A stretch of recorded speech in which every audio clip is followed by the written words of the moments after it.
Hello there. You know, sometimes people call someone a creature of habit. What does it mean? It means that that person always does the same thing in the same way. But today we're gonna expand this concept a little and find out what it really means and why our habits are unimaginably important. Yeah, there is a bunch of information on this topic out there. I mean, just look at the amount of books about habits or videos on YouTube. It's crazy. And how do you know that things authors propose truly work? In some cases, the answer is we cannot know because they are based mostly on personal experience and not necessarily work when it comes to other people. I'm not judging though. Personally, for me, it's interesting to be introduced to such ideas from time to time. I simply don't expect too much from them if I don't have it processed first before my eyes. Often you don't risk a big deal if you try them.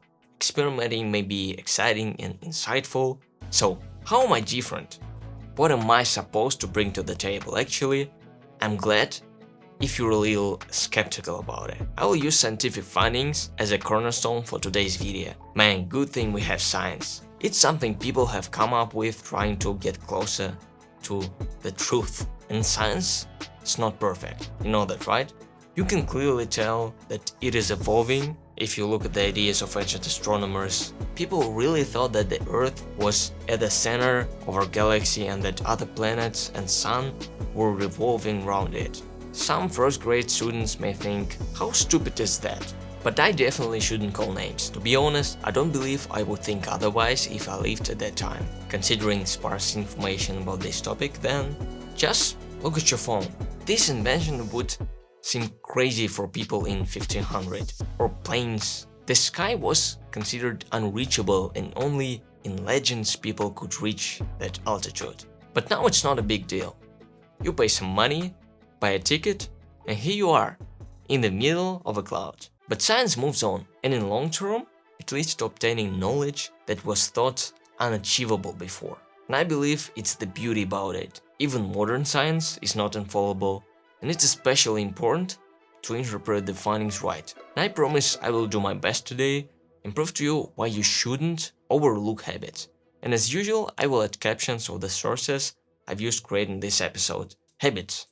What are they? Here is one of the definitions I've come across reading one of the studies. They are tendencies to repeat responses given a stable supporting context. Even if it does sound complicated, it's really not. For example, you get home after a work day and lie down on your sofa to watch some TV. Stable supporting context. Getting home being tired, maybe hungry and all, and you're so used to it, you're doing it almost every time. It's like kind of default behavior for you in those situations. You don't spend much of your time contemplating what you should do next.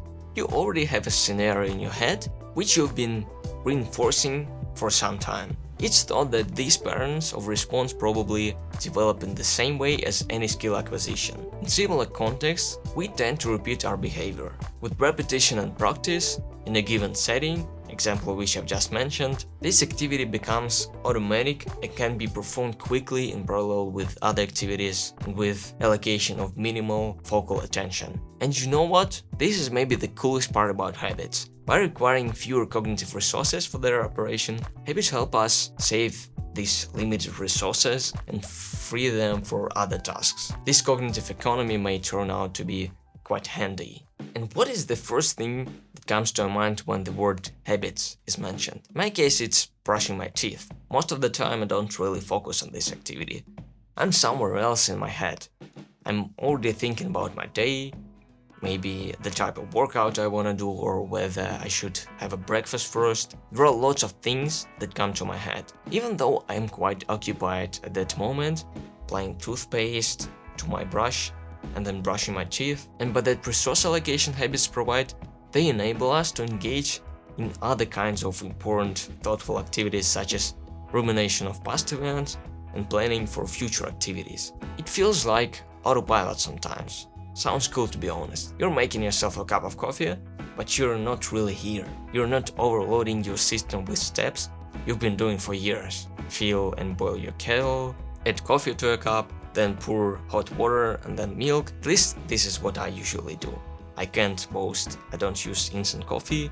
I like it with some milk, no sugar, kind of latte I guess, and I'm used to it. And while eating breakfast, many of us are in a hurry and are thinking about activities during the day ahead. As I already said, habits can free a person from exerting effort in repetitive decisions. It's quite important, and habits cover a very large part of our lives. This study participants performed almost 50% of their behaviors without thinking about them. But they were students, and it doesn't mean everybody will have such numbers, maybe more than half.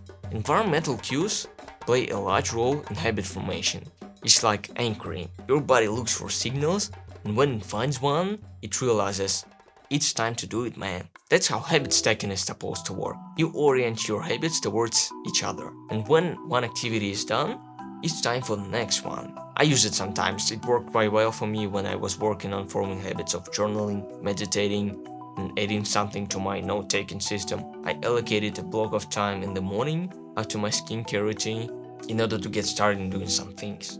It was something like morning skincare routine, a habit I've already had for quite a long time, then 10 minutes of meditation, then I added an entry to my journal and then wrote about something in Zettelkasten, my favorite note-taking system as of late. And habit performance may follow the perception of context cues and thoughts about the behavior.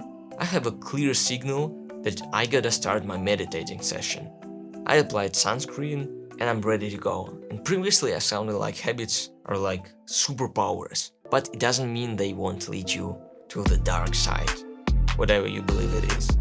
Some villains have superpowers too, right?